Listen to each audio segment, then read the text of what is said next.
Bonjour à tous, soyez les bienvenus à l'église Elim. Nous sommes heureux de vous revoir encore ce dimanche matin pour chanter, célébrer notre Seigneur, que vous soyez en présentiel ou à distanciel. Vous êtes les bienvenus. Nous allons donner la première place au Seigneur en priant. Je vais demander à notre frère Yaya de remettre ces moments dans les mains du Seigneur, que le Saint-Esprit dirige et conduit toutes choses. Amen. Merci de nous disposer. Amen. Merci de nous permettre de te glorifier, de te magnifier. Dans cet instant-là positif, pour que nous puissions nous recueillir au nom de Jésus. Amen. Amen. Amen. Nous allons continuer à chanter, célébrer notre Seigneur parce qu'il est vivant. C'est vraiment une suite de la Pâque. C'est toujours une joie de chanter, célébrer sa résurrection. Jésus est vivant. Soyez bénis. Nous allons chanter, célébrer notre Seigneur avec notre frère Chanu.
attaché à la croix pour moi,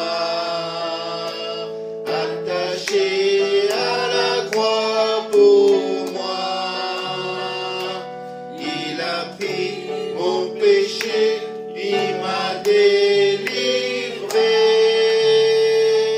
attaché à la croix pour moi. Merci Seigneur, nous sommes attachés à toi Seigneur. Tu nous as liés à toi Seigneur, à jamais Seigneur. Merci encore Seigneur pour ton sacrifice Seigneur, à la croix Seigneur Jésus. Merci pour la croix Seigneur. Cette croix qui représentait notre condamnation. Tu as pris nos condamnations sur la croix. Tu as souffert pour nous sur la croix, Seigneur. Qui autre que toi aurait pu faire ce sacrifice vivant pour chacun d'entre nous, Seigneur. Merci. Tu as donné ta vie pour moi, Seigneur. Merci. Merci, Seigneur. À la croix.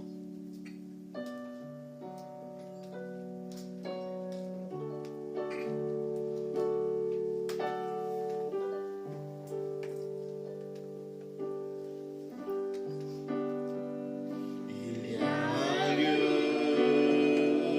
où l'on trouve la miséricorde.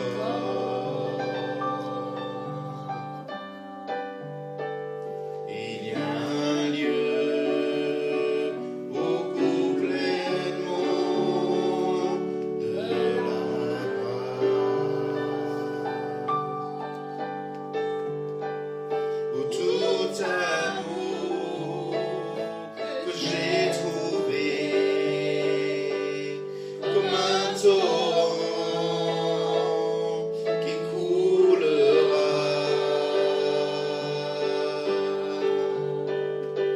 À la croix, je te donne ma vie, je t'adore, je t'adore. Ton amour coule rouge, mes péchés deviennent blancs, je te dois tout, je te dois tout, Jésus. Il y a un lieu où mes péchés sont enlevés, où dans mon cœur j'ai de la paix et le pardon, où tout amour que j'ai trouvé comme un torrent qui coulera.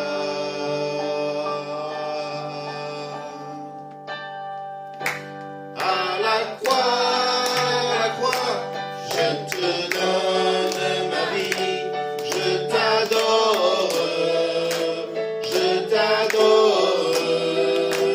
Ton amour coule rouge, mes péchés deviennent blancs, je te dois tout, je te dois tout, Jésus le bon. Là se trouve l'espoir, là c'est un lieu saint. Je me prosterne avec mes bras ouverts. Là tu m'as sauvé, je me prosterne, je me prosterne. À la croix, je te donne ma vie, je t'adore, je t'adore. Ton amour coule rouge, mes péchés deviennent blancs, je te dois tout, je te dois tout, Jésus.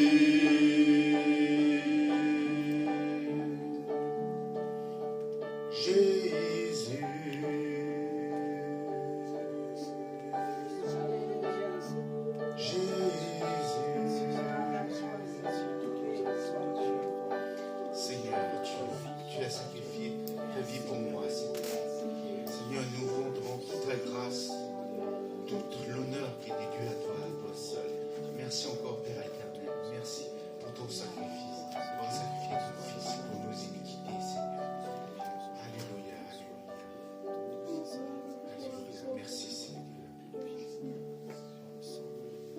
Peuple de Dieu, si vous avez quelque chose à dire à votre Seigneur et à montrer votre reconnaissance, sentez-vous libre, exprimez-vous, rendez grâce à notre Seigneur.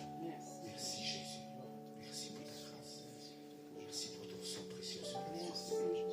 Alléluia, Jésus, Jésus. Amen.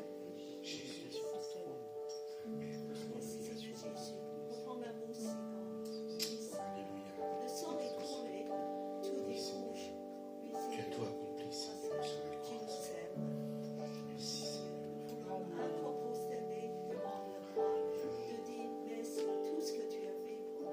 Merci, Seigneur. Merci, Seigneur. Merci pour la croix. Merci pour le prix payé pour mes péchés, Seigneur. Merci. Par ton sang, Seigneur, nous sommes une nouvelle créature. Je suis une nouvelle créature, Seigneur. Merci pour ce sacrifice pour moi, Seigneur. Gloire et louange à toi, Sauveur de mon âme. Amen. Oh Jésus. Merci Seigneur pour ton amour. Merci, Jésus. Seigneur, moi Dieu, nous élevons nos voix pour te glorifier. Merci Seigneur pour ton sang versé sur la croix. Par amour pour nous, Seigneur mon Dieu. Seigneur de l'amour, par ton geste, Seigneur. Tu as enlevé une fois pour toutes le péché. Alléluia. Merci, Seigneur. Et tu fais, Seigneur mon Dieu, pour Merci. tous tes enfants repentis de nouvelles créations. Gloire à toi, Seigneur. Amen. Amen. Amen. Merci, Jésus. Merci pour la croix, Seigneur. Merci pour le prix payé pour nos iniquités, Seigneur. Merci à toi, Seigneur. Parce que nous encore élever encore ton Saint-Nom, Seigneur. Te glorifier et t'honorer, Seigneur, parmi tous les saints, Seigneur. Alléluia. Merci pour cette croix, Seigneur. Alléluia. Merci, Jésus. Merci pour la croix, Seigneur. Merci pour le prix payé. Tu pris mon péché, ma honte, dans ton amour et dans ta grâce infinie. Merci pour ce don, Seigneur. Merci pour tes mains percées, lavées dans ton sang précieux. Je peux connaître ton amour et ton pardon. Digne est l'agneau assis sur le trône, couronné le roi des rois. Tu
Nous avons loué notre Seigneur par l'adoration des chants. C'est bon louer notre Seigneur par l'adoration des offrandes. Jésus nous a montré le chemin de bénir notre prochain, d'aider notre prochain. Et nous voulons suivre son exemple. Donner pour le royaume de Dieu, pour que les gens qui ne connaissent pas notre Seigneur puissent le connaître à travers les personnes qui évangélisent, qui vont dans d'autres pays pour proclamer son royaume. Je demande à la personne de l'accueil de passer dans les rangs si vous avez quelque chose à donner pour le royaume de Dieu. Et nous allons rechanter le refrain du premier chant, attaché à la croix, pour moi.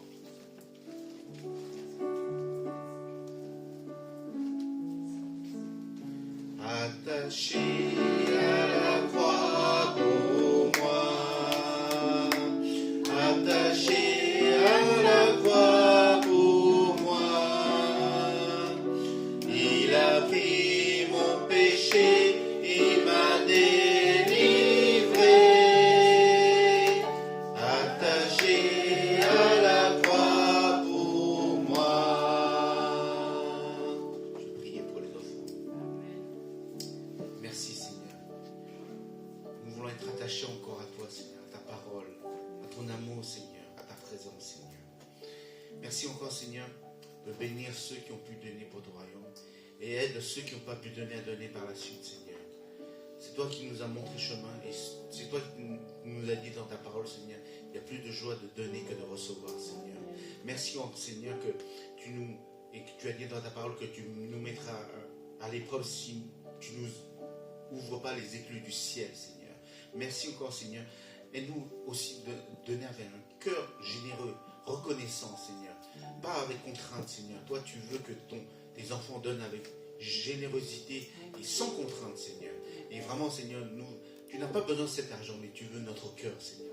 Merci encore Seigneur de bénir tous ces enfants afin qu'ils puissent prospérer pour que ton royaume puisse accroître et vraiment que d'autres personnes puissent te connaître Seigneur à travers ta parole, à travers cette bonne nouvelle qui est l'évangile Seigneur.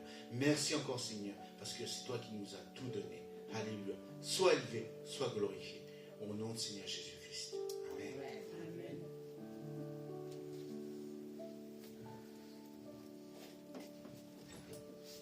Aujourd'hui, c'est le premier dimanche du mois, donc pas Non, c'est le deuxième. C'est le deuxième, pardon. C'est un jour Voilà. où nous célébrons là. Voilà. Donc, nous allons célébrer, nous mémoriser du sacrifice de notre Seigneur. Nous allons partager la Sainte Seine. Donc, j'invite le frère Dieudonné à nous mener dans la scène.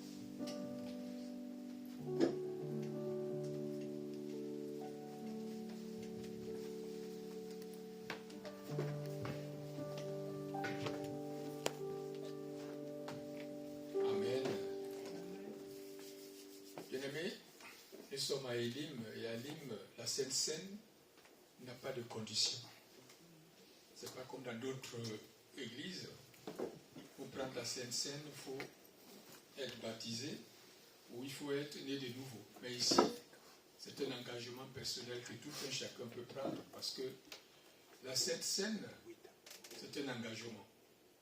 Donc pour prendre la Sainte Seine, tu dois être toi-même déjà purifié et sanctifié de toi-même. Et c'est un engagement qu'on prend sincèrement. Donc tout un chacun est libre et engagé de prendre la Sainte Seine ici à Elim. Amen. Amen. Nous allons commencer. Mais avant de commencer, j'aimerais d'abord que nous puissions prier.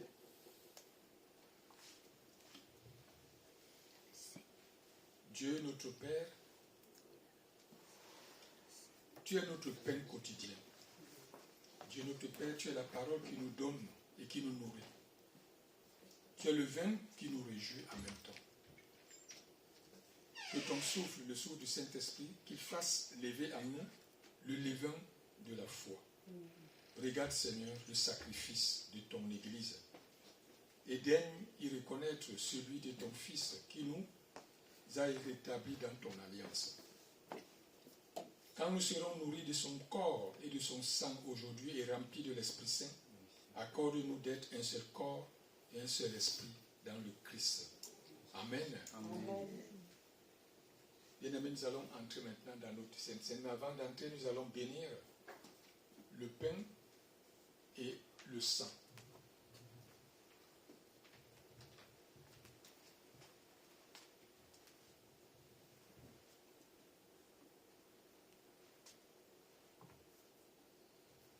Nous allons bénir le pain et le sang. Bien-aimés, ô Dieu notre Père, nous te demandons sincèrement, au nom de ton Fils, notre Seigneur Jésus-Christ, de bénir et de sanctifier ce pain et le vin qui est ici, qui représente ton corps et ton sang. Merci Père pour tous ceux qui en prennent ce matin, afin qu'ils le mangent et qu'ils boivent en souvenir de ton corps, qu'ils soient en même temps disposés à prendre sur eux le nom de ton Fils. Se souvenir toujours de lui et garder les commandements qu'il leur a donnés, afin qu'ils aient toujours son esprit en eux. Amen. Voilà, maintenant nous allons entrer. On a pris Luc 22, 19 à 20. Il dit, pendant qu'il mangeait, il prit du pain. Après avoir rendu grâce, il le rompit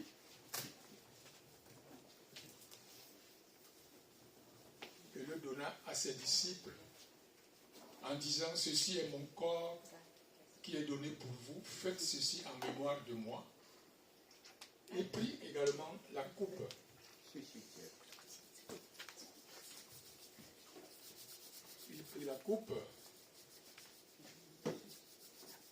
Après le souper, la bénit et la leur donna en disant, cette coupe est la nouvelle alliance en mon sang qui est versée pour vous et pour la multitude en rémission des péchés. Amen. Donc j'invite donc à la personne qui va distribuer, qui distribue ce pain et ce corps. Quant à moi, c'est moi qui vais le briser pour chacun d'entre vous, comme le Christ avait fait, en souvenir.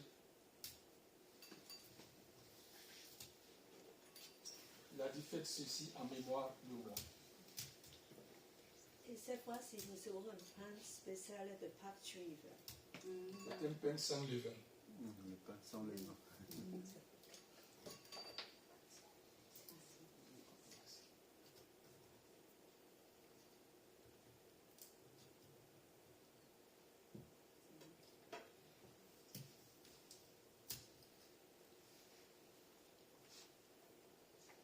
Je invite tous qui veulent prendre le sang de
Bien-aimés, maintenant, alors que nous allons prendre le corps et le sang du Christ, je t'invite donc, toi qui es là aujourd'hui, à les prendre en les partageant avec ton vis-à-vis qui est à côté de toi, parce que nous appartenons tous à une nouvelle famille de Christ.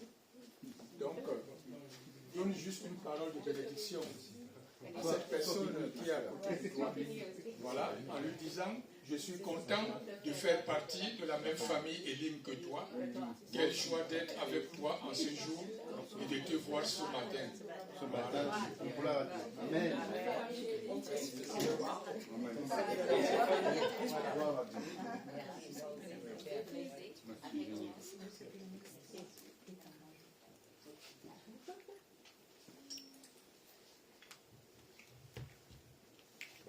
Nous arrivons donc à la fin du partage de la Sainte Sainte. Que Dieu vous bénisse tous pour la parole qui va suivre maintenant.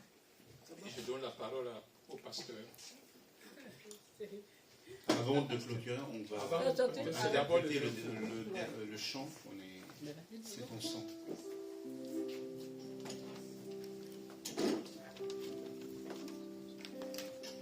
C'est ton sang qui purifie, c'est ton sang qui donne la vie, c'est ton sang qui a coulé, oui, ton sang précieux m'a racheté, je suis plus blanc que la neige, oh Jésus, toi l'agneau immolé au fond, c'est ton sang qui purifie, c'est ton sang qui donne la vie, c'est ton sang qui a coulé, oui, ton sang précieux m'a racheté, je suis plus blanc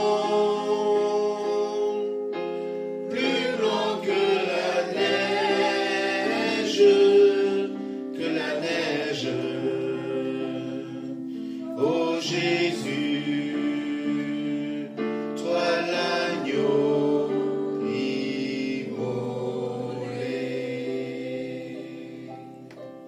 Merci Seigneur, oh Jésus, toi l'agneau immolé pour des iniquités, Seigneur. Merci, merci Seigneur. Alléluia.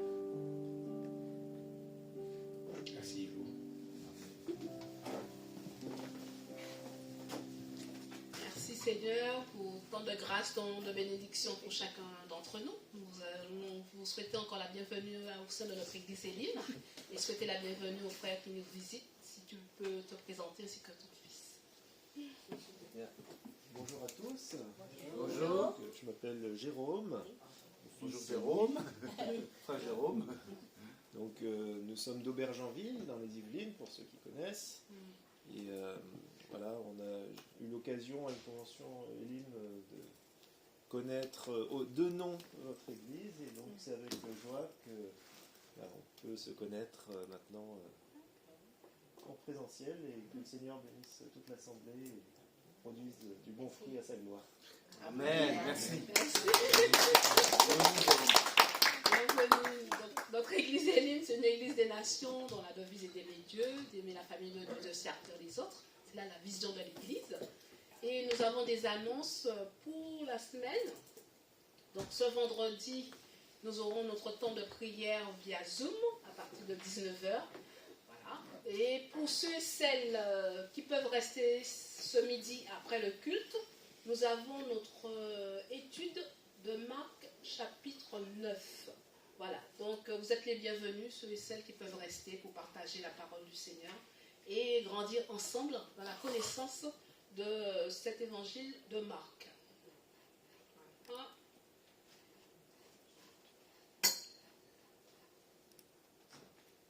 J'attends la suite avec Gabriel. Qu'est-ce que je vais annoncer? La réunion de prière. Alors voilà, nous voulons aussi saluer le temps de prière réservé à nos frères et sœurs sinophones. Donc tous les mercredis à 15h, nos frères et sœurs partagent la parole de Dieu. Et pour les francophones, c'est le vendredi soir. Donc si vous n'avez pas encore le lien, vous pouvez voir la sœur Jeanne, nos amis sinophones, pour pouvoir... C'est elle, Jeanne. Pour prier aussi pour l'Église et pour tous ceux qui nous entourent, Vraiment, c'est la puissance se trouve dans la prière, le temps que nous partageons pour Dieu. Voilà. Alors, merci Seigneur pour ces différents temps de prière au sein de l'Église.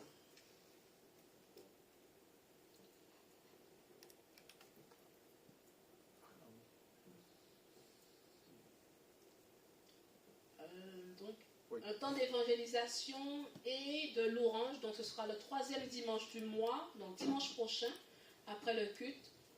Si vous pouvez rester pour évangéliser dans le quartier, partager la parole de Dieu, ce serait bien que nous puissions suivre tous le commandement que le Seigneur nous a laissé. Allez, faites de toutes les nations des disciples, baptisez-les au nom du Père, du Fils et du Saint-Esprit. Donc c'est la mission que le Seigneur nous donne. Donc c'est toujours une joie de partager notre foi, notre espérance en Jésus avec ceux et celles qui ne connaissent pas encore le Seigneur. Voilà, donc dimanche après le culte, nous aurons ce temps d'évangélisation. Et pour ceux qui sont à la louange, vous avez la répétition après le culte.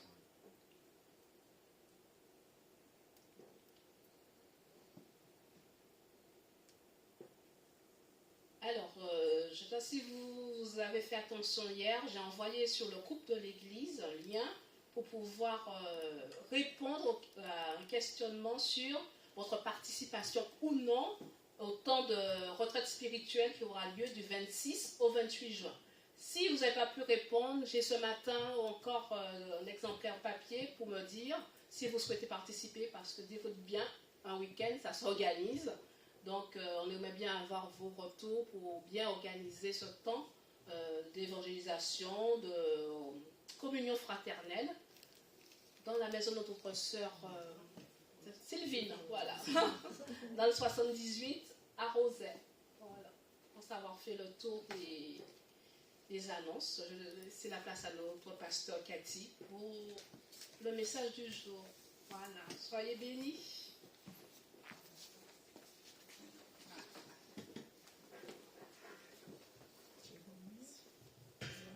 Ce sont des versets qu'on va lire progressivement pendant la prédication. Et ça sera une prédication aussi sur la résurrection. Un programme pour enfants. C'est bon?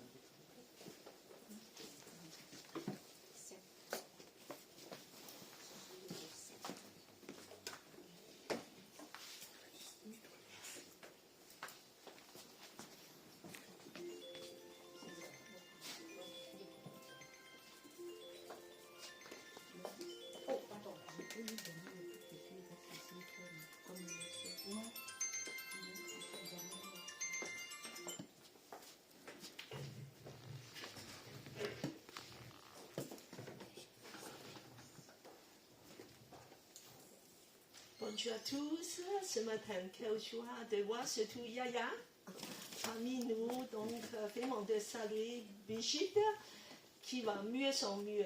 Donc c'est vraiment la bénédiction. Et je suis très contente de voir aussi Philippe. Voilà, donc voilà déjà de retourner des grands voyages et les autres, bien sûr. Alors, je voulais juste dire que Anne-Sophia va bien, elle est à l'hôpital, mais voilà, elle va bien, elle est stabilisée, voilà, disons comme ça. Donc, elle a des problèmes cardiaques. Alors, ce matin, nous allons partager le message depuis la semaine dernière. C'est le moment encore de la Pâque. C'est vraiment que chaque année, ça émue beaucoup mon cœur de pouvoir de parler de la croix et la résurrection.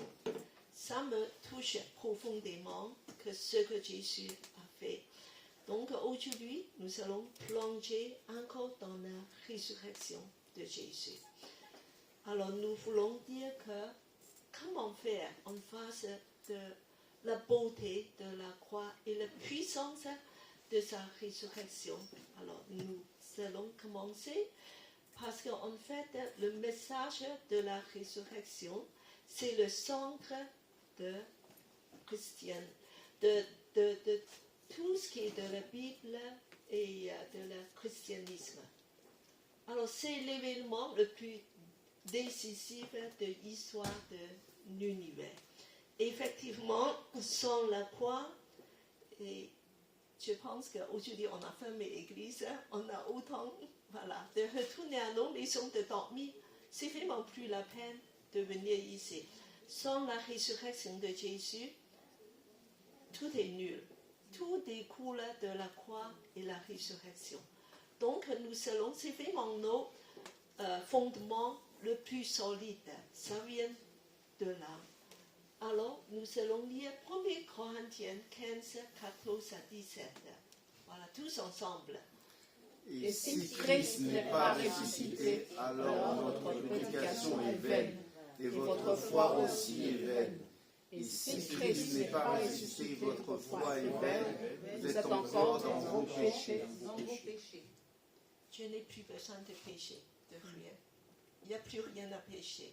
S'il n'y a pas eu la résurrection. Et en plus, vos foi est vaine. Vous avez cru pour rien.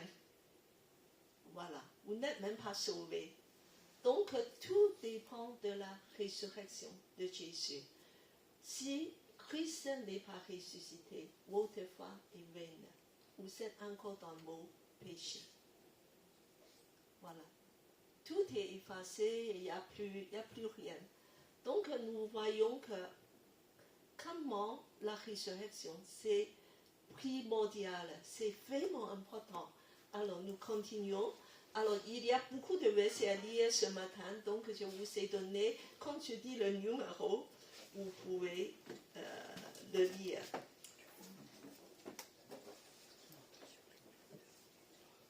Alors, bonne question. Vous avez déjà réfléchi à cette question. Que se passe-t-il après la mort? Quand on parle de résurrection, il y a la mort. Qu'est-ce qui va se passer? Et bien sûr que, alors je vais d'abord demander, alors qu'est-ce qui va se passer après la mort? Selon vous, on va où? Seigneur, on va où? Au ciel.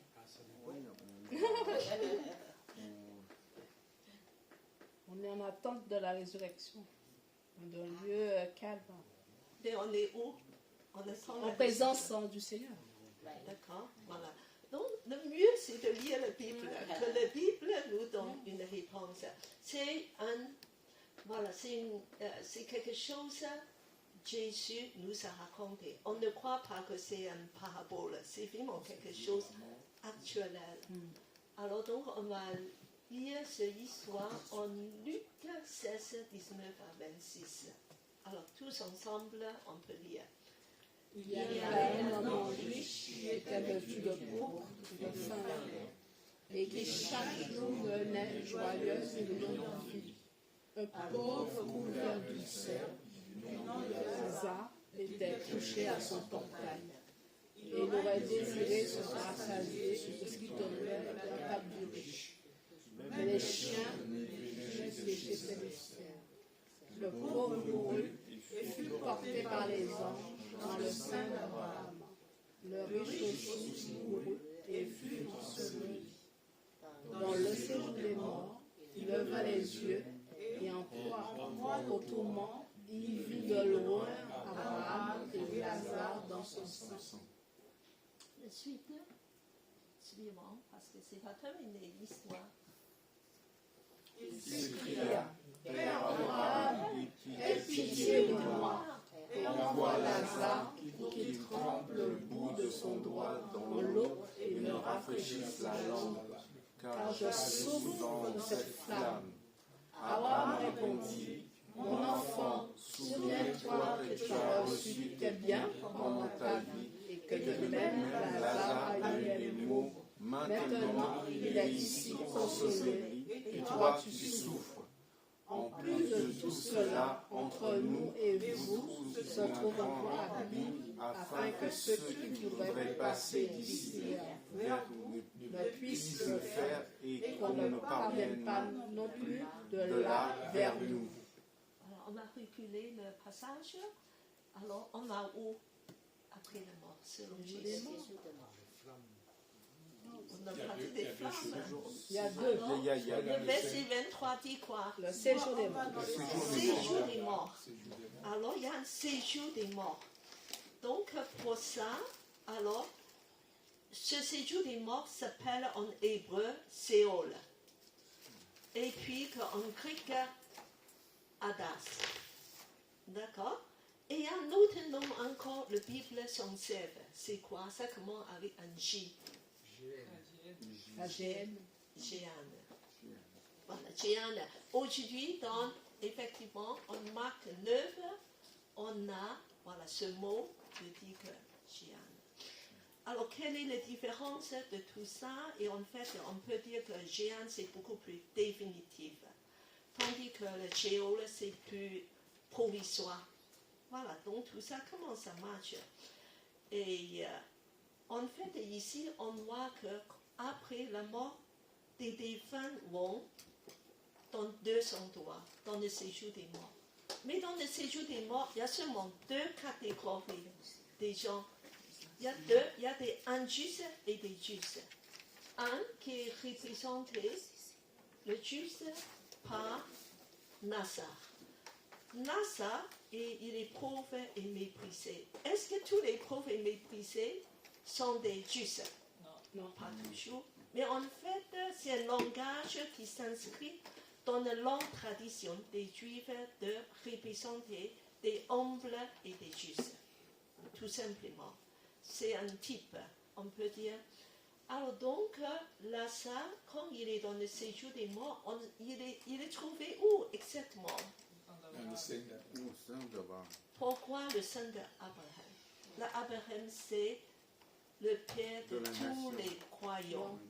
La foi, de la foi.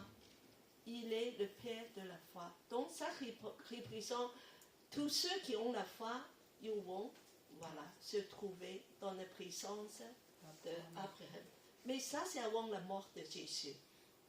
Voilà. Et puis que le riche, alors il est où? Il est dans un endroit de souffrance. Mais il est entièrement conscient de son état. Et ça veut dire, même après la mort, on a gardé la conscience de savoir, voilà, est-ce qu'on se sent bien, on est dans la souffrance ou dans la paix, la consolation. Et puis que les deux endroits, il y a une séparation claire. On ne peut pas aller d'un endroit à l'autre. Voilà, même dans le séjour des morts, il y a deux endroits. Alors on voit tout ça, ça nous donne quelques indices, qu'est-ce qui va se passer. Mais on va continuer dans les suivants. Voilà. Après la croix, il y aura un changement dans le séjour des morts. Voilà. Avant que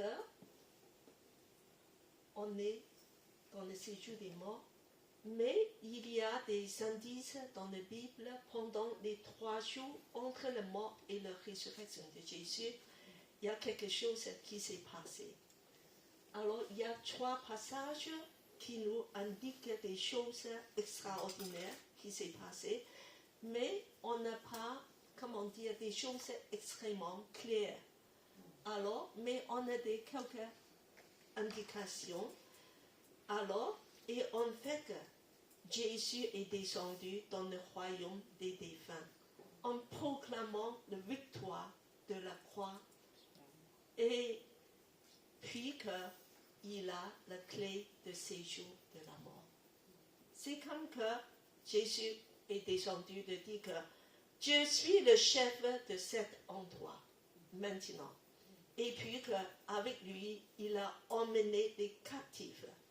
Alors le mot captif, c'est expliqué en Éphésiens 4, 8 à 10. Il est dit que Jésus étant monté en haut, il a emmené des captifs et fait des dons aux hommes. Des captifs, il y a 2 explications. Il y a celle qui dit que ce sont des gens perdus, voilà. D'autres, ils disent que ce sont des croyants dans l'Ancien Testament. Voilà, qui a cru et puis que Jésus a emmené tous les croyants à cette époque d'aller dans le ciel. Donc, le séjour des morts, en fait, pour tous les croyants, on ne reste plus dans le séjour des morts, mais plutôt on va directement dans la présence de Dieu. C'est une bonne nouvelle, c'est grâce à la mort et la résurrection de Jésus. Les croyants avant la mort de Jésus, c'est par la foi. Et maintenant, c'est actualisé, donc on va tous être dans la présence de Dieu même. Alors, je vous demande le numéro 1 de lire un passage en Apocalypse 1, 18 et 19. Il y a un changement après la mort et la résurrection de Jésus. Pour nos destinées éternelles, donc je trouve que c'est merveilleux. Moi, je suis le premier et le dernier, le vivant. J'étais mort et me voici vivant au siècle des siècles. Je tiens les clés de la mort et du séjour des morts. Je tiens la clé. C'est Jésus. Avant la clé, c'est qui retient? Satan. C'est Satan qui retient. Il y a un passage dans la Bible, il dit que, en Hébreu 2:14, il dit que, et afin d'écraser par sa mort celui qui détenait le pouvoir de la mort, c'est le diable, et de délivrer tous qui sont en esclavage. Donc Jésus a emporté une grande victoire pour nous, pour toute la race humaine. C'est incroyable, cette victoire glorieuse qui a renversé toutes nos destinées. Alors, le numéro 2, on va encore lire un passage. 1 Pierre, voilà, voici. 1 Pierre 3, 18 à 19. Il est dit, en effet, Christ aussi est mort une seule fois pour les péchés, lui juste des injustes, afin de vous amener à Dieu. Mis à mort selon la chair, il a été rendu vivant selon l'esprit. Par cet esprit, il est aussi allé prêcher, proclamer aux esprits en prison. Amen. Voilà, 19, verset 19, il est aussi allé proclamer, ou prêcher, ou proclamer aux esprits en prison. Et donc, Jésus est descendu dans l'enfer même de proclamer qu'il a emporté cette grande victoire. Donc, il y a beaucoup d'explications pour ce verset. On dit que ça peut être des gens pas encore convertis. Bon, mais en tout cas, là, Jésus a proclamé la victoire et d'emmener des captifs. Ça, c'est certain. Ça, c'est passé quelque chose extraordinaire après la mort de Jésus, entre sa mort et la résurrection. Alors, le suivant. Tout ce que je veux dire, c'est, après la croix, quand le sacrifice est vraiment offert, tous les croyants qui sont morts, l'âme va monter directement à Jésus dans le ciel et de rester avec Jésus. Vous êtes contents? Amen. Ça veut dire le moment où tu es mort, bon, tes yeux sont fermés. Un second après, où vas-tu? Tu vas rejoindre Jésus dans le ciel. Donc, c'est une grande consolation pour nous, surtout pendant cette période, c'est la période de fête de mort chinois. Je le sais, et les Chinois sont en train de préparer beaucoup de choses pour des offrandes pour les morts. Dernière fois, quand je suis passée, j'ai vu tous ces petites porcs, comment on dit, des petites cochons. Alors je dis, pourquoi il y a tant que ça? Il dit que c'est la fête des morts. Ah, mais je dis qu'ils mangent bien. Hein? C'est plutôt les vivants qui mangent bien. Alors donc, moi je dis que moi je n'ai pas besoin de ça parce que le tombeau de Jésus est vide. Jésus est ressuscité. Quelle gloire. Alors donc, nous allons aussi être confirmés par deux passages. Étienne, voilà, un c'est dans Acte c'est dans Actes 7, 55, 56, numéro 3. Mais Étienne, rempli d'Esprit Saint, fixa les regards vers le ciel et vit la gloire de Dieu et Jésus debout à la droite de Dieu. Voici, je vois les cieux ouverts et le Fils de l'homme debout à la droite de Dieu. Seigneur Jésus, reçois mon esprit.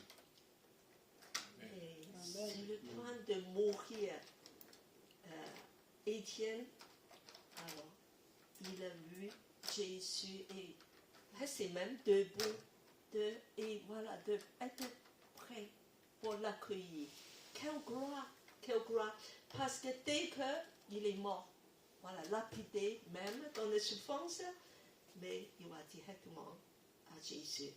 Et il a même dit une chose, il dit, ne les charge pas de ce péché. Le pardonne. Et puis que c'est une preuve que de suite, pour des croyants du Nouveau Testament, comme Étienne, de suite après de mort, tu vas rejoindre Jésus sur le trône même. Alors, et après, voilà, le numéro 4, c'est Paul. C'est Philippiens chapitre 1, verset 23. Je suis pressé des deux côtés. J'ai le désir de m'en aller et d'être avec Christ, ce qui est de beaucoup le meilleur. Alors, de quoi il parle? Paul lui dit que le mort est en face de moi, mais finalement, le mort met un gain.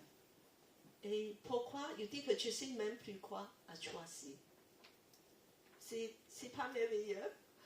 Il dit que, et en fait, je sais que pour aller rejoindre Jésus, c'est beaucoup mieux que rester sur la terre.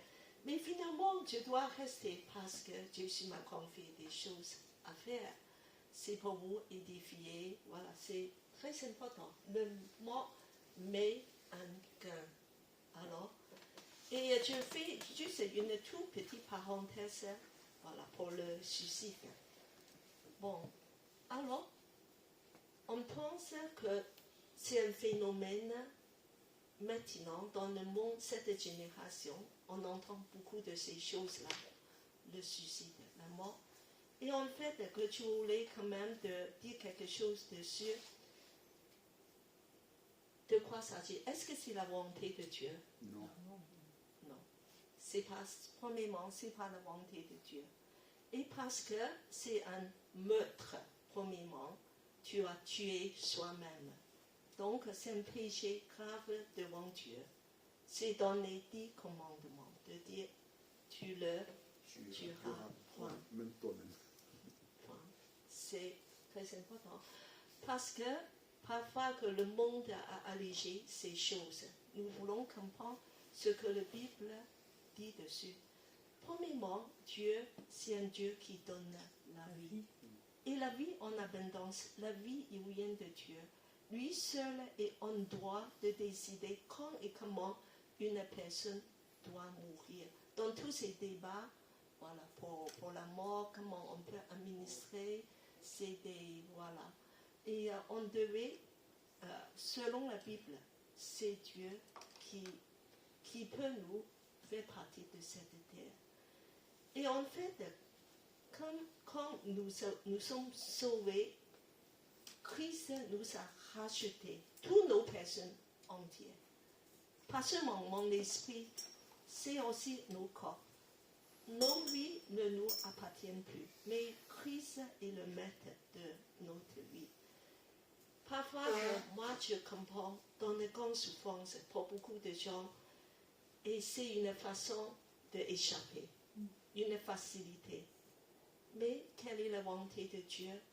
Pendant nos grandes souffrances, comme beaucoup de croyants, dans les persécutions même, c'est ce qu'ils vivent, c'est une souffrance invivable. La volonté de Dieu, c'est de nous accompagner dans ce vallée de l'ombre de la mort. Nous ne sommes pas seuls, il va nous accompagner. Et aussi qu'à travers toutes les épreuves de la vie, on n'est pas seul. Dieu va changer souvent le mal en bien. Dieu a des projets pour nous. Il faut pas être pressé de partir. Dieu a des projets pour nous. Et Dieu va nous transformer de mieux en mieux, maturer, guérir, comme en ce moment on est seul là, guérison intérieure. La vase qui va devenir encore plus beau, parce que Dieu il va nous rendre ce qui est perdu au volé. Nous devons devenir un vase de gloire. Et ça, c'est le témoignage de beaucoup de croyants. À travers la souffrance, il va nous transformer. Donc, dans la souffrance, sois patient, persévérer, parce que Jésus dit que ma grâce te suffit. Il y aura la guérison, il y aura des miracles. Tu peux connaître Dieu, c'est merveilleux. C'est un Dieu de résurrection, nouvelle vie, qui nous donne l'espoir. Jésus est mort à la croix pour nous sauver et ressuscité afin qu'on puisse être entièrement à lui. Alors, et je dirais que le suicide, c'est une tactique de l'ennemi. Parce qu'il vient, la Bible dit, pour voler, tuer et détruire. Et il veut détruire la personne. Et notre personne est objet d'amour. Et nous sommes une créature merveilleuse de Dieu. C'est aussi un piège de l'ennemi. Souvent, vous savez qu'à cause de la dépression, pour tous ceux qui veulent se suicider, souvent ils sont dans la dépression, ils sont dans une souffrance peut-être de maladie, de mal-être, de souvent même de confusion. Attention, je dis qu'il faut chercher de l'aide. Après, je dis que de prier, de compter sur Dieu, mais chercher de l'aide extérieure. Voilà, auprès du pasteur, auprès de même aide professionnelle, des amis chrétiens, pour que Dieu puisse nous garder dans la vérité. Je dis aussi que le suicide, c'est un mensonge, parce que, et en fait, cette pensée, il ne vient pas de Dieu. Il faut le refuser immédiatement et de fermer la porte à toutes ces pensées dangereuses qui viennent de l'ennemi. Parce qu'en fait, la mort n'est pas la solution. Il fait surtout beaucoup de mal aux gens qui vous aiment. Donc, c'est pour ça que nous allons même être attentifs aux gens autour de nous qui sont déprimés, de prier pour eux et voilà, vraiment de marcher par la foi. Vraiment que je dis que c'est une génération qui est, je ne sais pas, d'encourager peut-être par des médias pour beaucoup de choses, de dire que voilà, c'est une façon d'échapper. Mais nous allons rester dans la vérité de Dieu, de refuser tout ce qui ne vient pas de Dieu. Voilà, je ferme la parenthèse. On va continuer. Alors, qu'est-ce que la résurrection nous a apporté? Des choses, bien sûr, merveilleuses. Et premièrement, c'est la garantie de notre résurrection. Et bien que, parce qu'un jour, nous allons ressusciter aussi, et on va ressembler à qui? Parce que Jésus est le prémisse. Alors, ça veut dire quand le prémisse, le reste qui vient, ça va ressembler les prémices. Donc, il est notre modèle. Donc, on veut vraiment de plonger, de savoir comment ressemble Jésus. Alors, on va lire 1 Jean 3, 23, c'est le numéro 5. Bien-aimés, nous sommes maintenant enfants de Dieu, et ce que nous serons n'a pas encore été manifesté. Mais nous savons que lorsqu'il sera manifesté, nous serons semblables à lui, parce que nous le verrons tel qu'il est. Quiconque a cette espérance en lui se purifie, comme Le Seigneur est pur. Alors, Jésus est le chef d'une nouvelle race. Et il va se manifester un jour. Mais comment il est, on ne sait pas. Comme ici, il est dit que ce n'est pas encore été manifesté. Mais nous allons, le jour que ça va être manifesté, nous serons semblables à lui. Nous serons semblables. Parce que nous allons être transformés. Mais une chose très importante, il faut se purifier. Alors, est-ce que nous sommes jour après jour de marcher dans la pureté, d'être comme Jésus? Si tu as un désir de dire que je veux ressembler, le jour quand Jésus revient, d'être comme lui, il faut se purifier. Donc, il y a un effort à faire.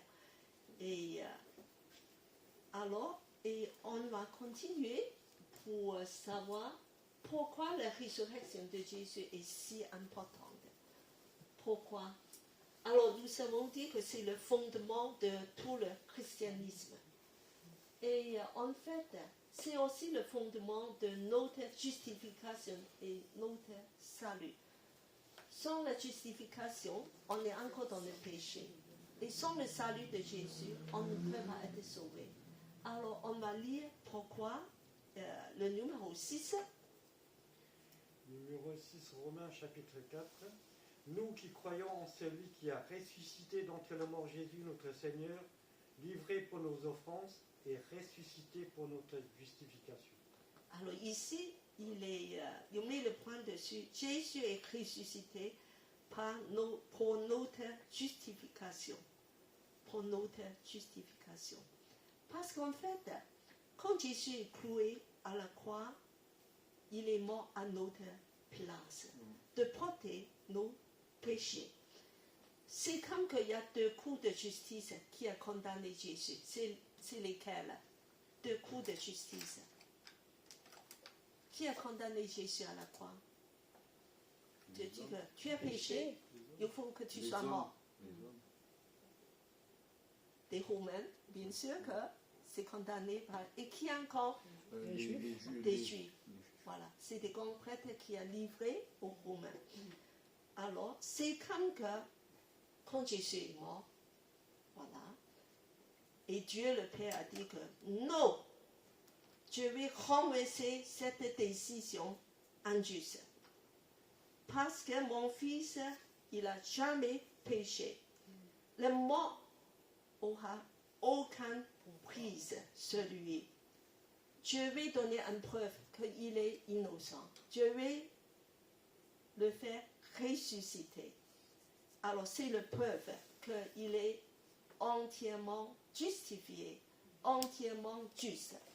C'est cette décision de Dieu que c'est Jésus est sans péché justifié. Alors comme la justification de Jésus est imputée à nous, nous, on a reçu la justice de Jésus. Parce que dans tout le Romain, il dit que vous êtes justifiés à cause de Jésus. Ce que Jésus a fait. Alors donc, nous sommes aussi justifiés.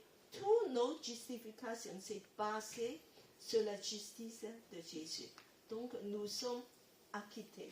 C'est la base de notre justification. La résurrection, c'est une preuve aussi pour notre justification. Alors, le deuxième fondement, c'est que le salut aussi s'est basé sur la résurrection de Jésus. Le numéro 7. Oui. Romains 10, 9 à 10. Si tu confesses de ta bouche le Seigneur Jésus, et si tu crois dans ton cœur que Dieu l'a ressuscité entre les morts, tu seras sauvé. Car en croyant du cœur, on parvient à la justice, et en confessant de la bouche, on parvient au salut. Savez-vous, notre salut est entièrement lié avec la résurrection de Jésus. Ici, il est dit que si tu crois dans ton cœur que Dieu l'a ressuscité entre les morts, tu crois à quoi? Tu crois pas seulement que Jésus est mort, mais tu crois aussi que Jésus a ressuscité. Tu seras sauvé. Si tu crois que Jésus est ressuscité, ça c'est le centre de nos croyances, le centre de nos foi. Jésus est ressuscité, donc on est sauvé. Pas seulement ça, quand tu crois du cœur, tu auras la justice. Mais il faut confesser par la bouche, tu auras le salut. Voilà. Donc c'est entièrement lié. La garantie de le pouvoir de nous sauver, c'est la résurrection de Jésus. Alors, qu'est-ce que c'est merveilleux? Vous n'êtes pas l'air trop excité. Êtes-vous content? C'est merveilleux. Nous sommes emmenés de plus bas jusqu'à le plus haut.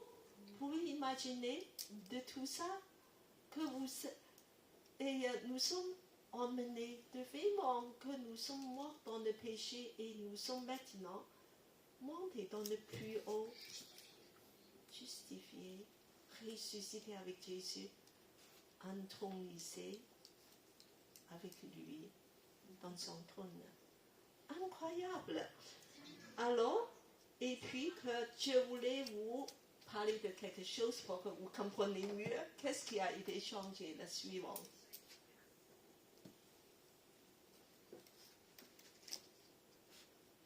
Parce qu'on a parlé, il faut que notre salut n'est pas complète maintenant. Savez-vous? C'est pas encore complète. C'est encore à achever. Donc, on va parler pourquoi. Alors, on va voir. Un être humain est composé de 3 parties. C'est comment dire, la théorie de trichotomie. Voilà. C'est quelque chose de théologique parce que nous sommes composés de l'esprit, l'âme et le corps. Voilà. Mais parfois, on peut combiner l'esprit et l'âme ensemble de dire c'est le dichotomie. Voilà. Donc, c'est en fait ça se rejoint. Alors, pourquoi ça? Alors, on va lire le numéro 8, alors ce que la Bible a déclaré. C'est 1 Thessaloniciens? Oui, 1 Thessaloniciens 5, 23. Que le Dieu de paix vous sanctifie lui-même tout entier. Que tout votre être, l'esprit, l'âme et le corps soient conservés sans reproche à l'avènement de notre Seigneur Jésus-Christ. Tous les 3 parties, Jésus l'aime. Jésus, il veut les garder, il veut le sauver, préserver jusqu'à son avènement quand il revient. Alors, donc, mais on va examiner un petit peu. Alors, de quoi consiste chaque partie? L'esprit, c'est pour quoi faire? L'esprit, tu le vois? Non. Tu le sens? Mais il est là. Oui. Qu'est-ce qu'il fait? Qu'est-ce qu'il fait, l'esprit humain? Il fait quoi? Alors, Maurice, il fait quoi? Tu as l'air très réfléchissant. On dit toujours l'esprit, mais l'esprit, il fait quoi? Il dirige nos pensées. Non. Je ne le pense pas. Ça, c'est l'âme. Ça, c'est plutôt dans le côté de l'âme.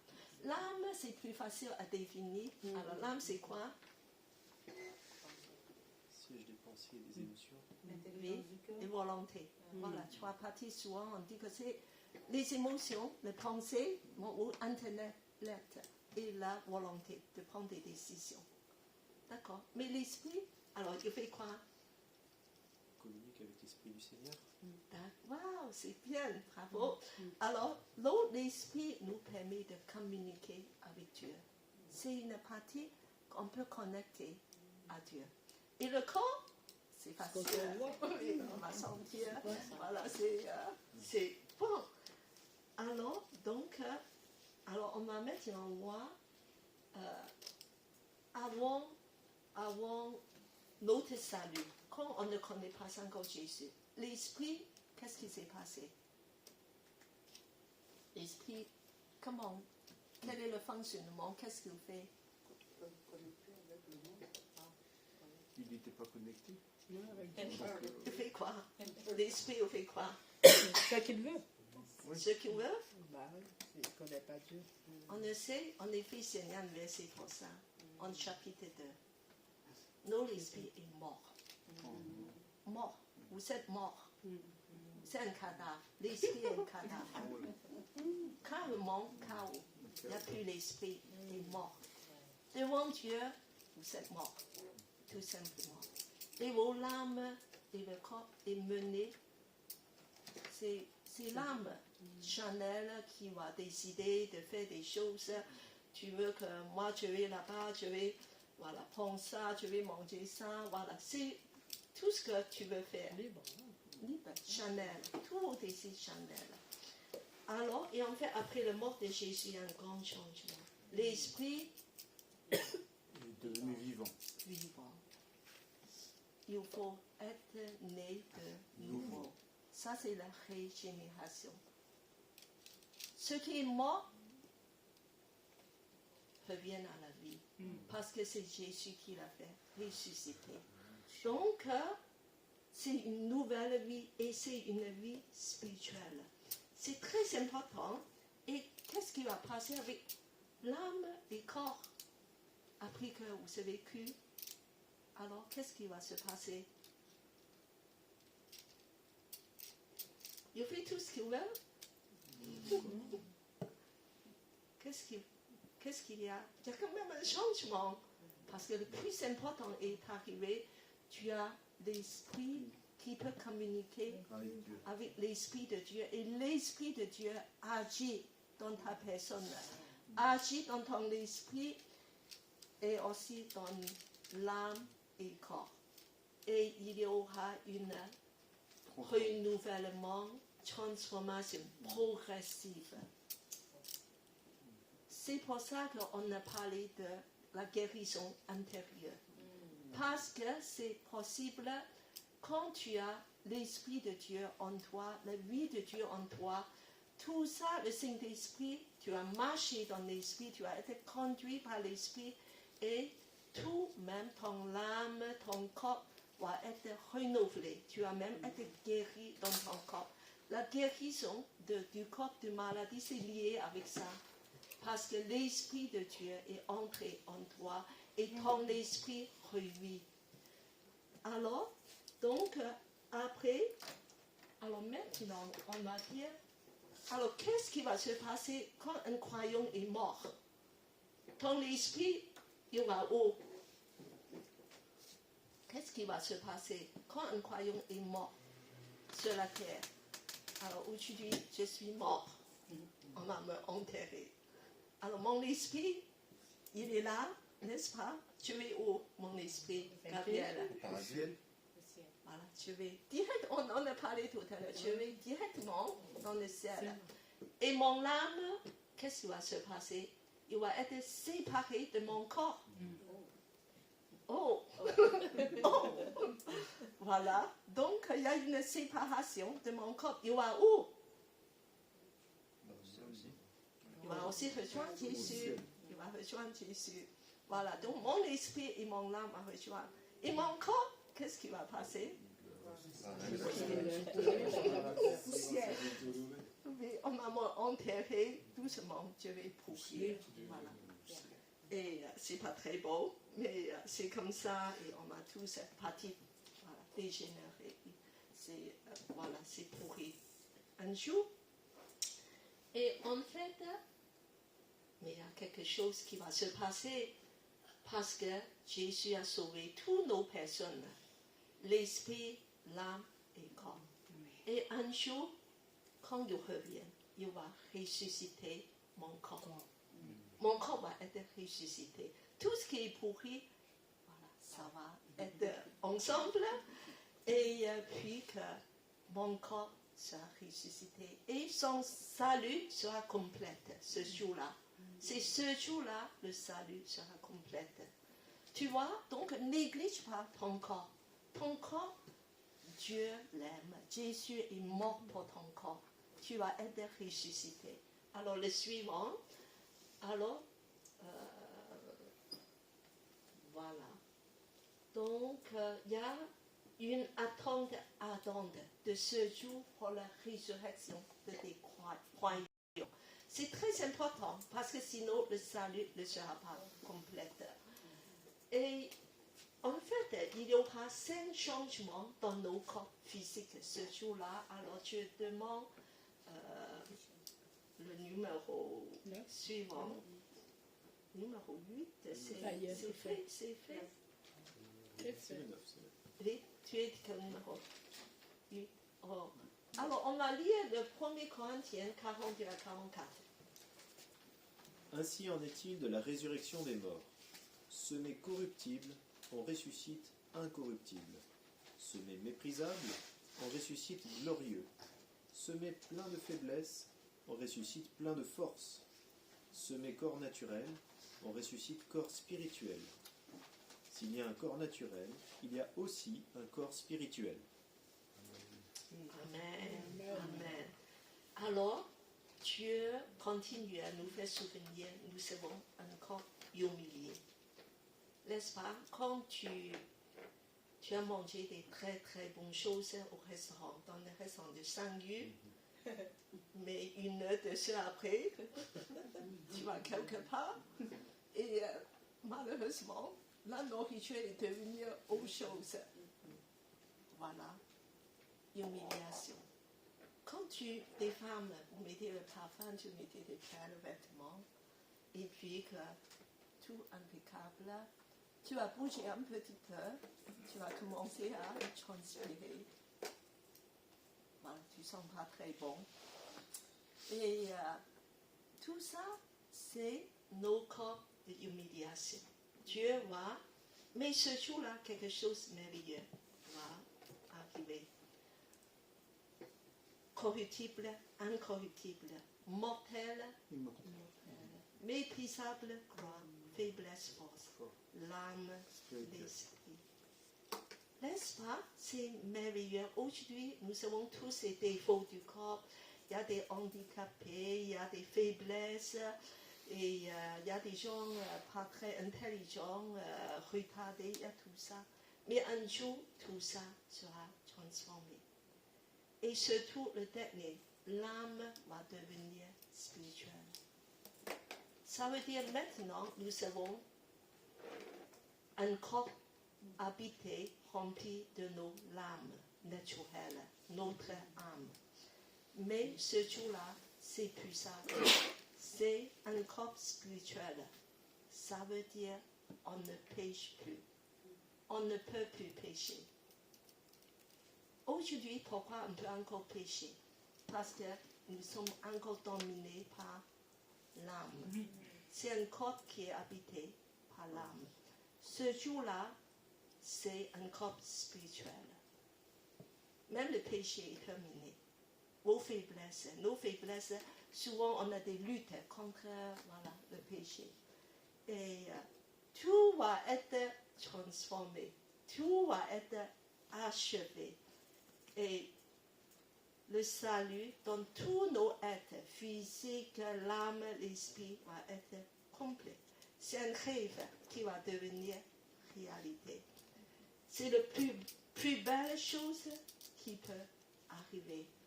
Frères et sœurs, vraiment que bien aimés de Dieu, il faut vraiment te dire que c'est merveilleux. Ce jour-là, nous allons rejoindre nos Seigneurs dans sa présence. En plus, nous avons un corps semblable à lui. Nous avons un corps flexible et plus de limites de maintenant et de toutes ces souffrances, tous ces défauts de corps. Et ce jour-là, plus l'âme, plus maladie, plus de faiblesse. Ce jour-là, tout sera achevé. Et le salut est achevé. Et ça nous donne de courage, de motivation de dire que, Seigneur, vraiment, il faut que aide-nous d'avancer. Et la suivante, dans cette attente, alors, est-ce qu'on m'a parlé de ça? Je crois que j'ai pas le temps. Alors, on va s'en passer. Ça, c'est des catholiques un petit peu. Si vous savez les deux questions, vous pouvez me demander, est-ce qu'il y a une purgatoire et est-ce qu'on peut prier pour les morts? Voilà, après, le suivant. Alors, ce que je veux dire, on s'encourage ensemble, courir vers le but. Et quel est ton but, ton ambition sur la terre? Alors, Philippiens 3, 10 à 11, 20 à 21, c'est vraiment des passages qui m'encouragent. Je crois qu'on peut lire tous ensemble. Alors, à Philippiens 3, mon but, quel est le but? Et connaître lui, ainsi que la puissance de sa résurrection et la communion de ses souffrances, en devenant conforme à lui dans sa mort, pour parvenir, si possible, à la résurrection d'entre les morts. Alors, ça, c'est l'ambition de Paul. Il dit que tout ce que je veux, ma vie, c'est de connaître Jésus. Et aussi de connaître la puissance de sa résurrection. Tu vois, la puissance de sa résurrection agit maintenant déjà en nous. Pour ceux qui ont reçu Jésus, vous avez une puissance dedans.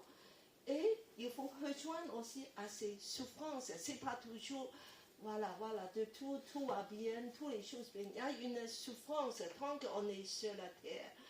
Voilà, il y a un renoncement à nous-mêmes de rejoindre à sa mort. Enfin, l'ambition de Paul, c'est de parvenir, si possible, quelle humilité, à la résurrection entre les morts. La résurrection entre les morts, ce n'est pas un acquis. Voilà, une acquis de dire que moi, c'est sûr que je veux passer par la résurrection des morts. Parce qu'il faut persévérer, il faut continuer, il faut parfois faire des efforts. Et que cette résurrection, il faut qu'on puisse continuer à croire, continuer à vraiment de faire la volonté de Dieu sur cette terre. Et alors, mais on peut toujours dire qu'un jour, je vais ressusciter avec Jésus, d'être semblable à lui. Alors, et on m'a dit le verset 20 et 21. Pour nous, notre cité dans les cieux, de là nous attendons comme sauveur le Seigneur Jésus-Christ, qui transformera notre corps humilié en le rendant semblable à un corps glorieux par le pouvoir efficace qui de la satisfaire toutes choses. Paul a signalé aussi que nos cités sont dans le ciel. Frères et sœurs, nous sommes que des voyageurs et étrangers sur cette terre. Et nous avons un passeport céleste. Et le passeport, c'est le sang de Jésus. Et un jour, il va transformer nos corps humiliés. Nos corps humiliés ici. Dieu fait exprès. C'est un corps humilié afin qu'on puisse recevoir un corps glorieux. Alors, et ce jour-là, ça va arriver. Et c'est pour ça que Paul dit que Dieu court pour tâcher le saisir. Dieu veut être ressuscité. Et c'est nos ambitions. Voilà, le suivant.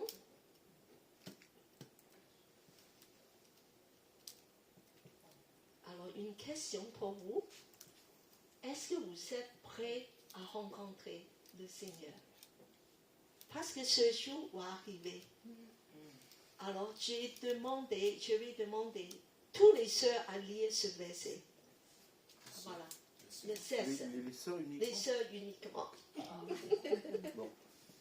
Alors, le Seigneur lui-même a un signal donné à la voix d'un archange au son de la trompette de Dieu, descendra du ciel, et les morts en Christ ressusciteront en premier lieu. Résurrection. Ce jour-là, la résurrection, un grand jour glorieux. Tout l'univers sera bouleversé par des sons des anges et aussi la trompette. Ce sera un retentissement des trompettes. Le Seigneur Jésus va descendre du ciel. Quelle gloire! Et quelle puissance. Et tous les morts en Christ seront ressuscités et tout ce qui ne sont pas morts seront transformés. Alors, et verset 17, je demande tous les frères à lire. Ensuite, nous les vivants qui serons restés, nous serons enlevés ensemble avec eux dans les nuées à la rencontre du Seigneur dans les airs, et ainsi nous serons toujours avec le Seigneur. Et d'un coup, on m'a volé. On m'a été emporté par des nuages. Merveilleux. Et puis, on m'a rejoint, rencontre le Seigneur dans les airs. Les airs, c'est l'atmosphère inférieure. Donc, on va, il y aura une rencontre au milieu du ciel. Avec un corps spirituel. Exact. Avec un corps qui peut voler, qui peut faire des choses merveilleuses. Ça, c'est une réalité. Je ne rêve pas. Ça, c'est vraiment ce qui va arriver. Et ce jour-là, nous serons toujours avec le Seigneur. Nous allons le rejoindre. Nous ne serons jamais séparés du Seigneur. Nous allons vivre une vie céleste. Ce jour-là, et ça va arriver ce jour-là. Et frères et sœurs, ce jour-là, tout est achevé. Grâce à l'amour de Dieu, ce que Jésus a fait pour nous. N'est-ce pas? Et es-tu dans l'attitude attendre? Ça, c'est la bonne question. Alors, il faut se préparer. Il faut dire que si tu n'es pas dans ce mode, tu n'es pas encore dans... il faut mettre toutes choses en ordre. Il faut mettre des choses en priorité pour être préparé sur ce jour merveilleux. C'est le but de nos destinées. C'est un bel avenir. On ne peut même pas imaginer. Il y a encore des choses merveilleuses qui vont se passer. Ne rate pas ce jour-là. Et le Seigneur est là pour préparer pour nous. Alors, juste, je demande, Patricia a prié pour nous de remercier le Seigneur pour le bel avenir. Seigneur d'amour, Dieu trois fois saint, nous voulons te dire merci. Merci pour ce message, Seigneur mon Dieu, que tu nous as ce matin délivré à travers notre pasteur Cathy. Merci, Seigneur mon Dieu, pour tes paroles d'encouragement. Car tu as dit, Seigneur mon Dieu, que ta promesse ne touchera pas le sol sans qu'elle soit exaucée. Et tout ce que tu as annoncé à travers ta parole, Seigneur mon Dieu, qui nous a été partagé en ce jour, se réalisera. Amen. Seigneur, c'est une garantie.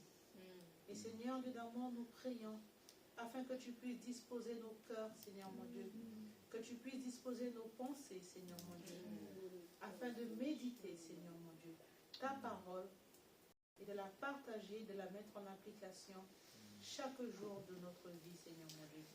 Que nous puissions, Seigneur mon Dieu, être nourris et fortifiés, Seigneur mon Dieu, par ces paroles d'espérance, Seigneur. Seigneur, Dieu d'amour, tu as vu que dimanche dernier, nous avons commémoré ta résurrection, Seigneur mon Dieu. Ta victoire, Seigneur mon Dieu, d'être l'amour, Seigneur mon Dieu. Aujourd'hui, dans tes mains, tu détiens les clés de la mort. Amen. Tu nous as sauvés, Seigneur mon Dieu, et tu nous as arrachés, Seigneur mon Dieu, de l'esclavage du péché. Aujourd'hui, Seigneur mon Dieu, nous nous présentons devant toi comme de nouvelles créatures. Que ton acte, Seigneur mon Dieu, que tes paroles ne soient pas vaines, mais soient un encouragement, une promesse et une force pour chacun d'entre nous. Au nom puissant et glorieux de Jésus, j'ai prié. Amen. Amen. Nous allons juste applaudir pour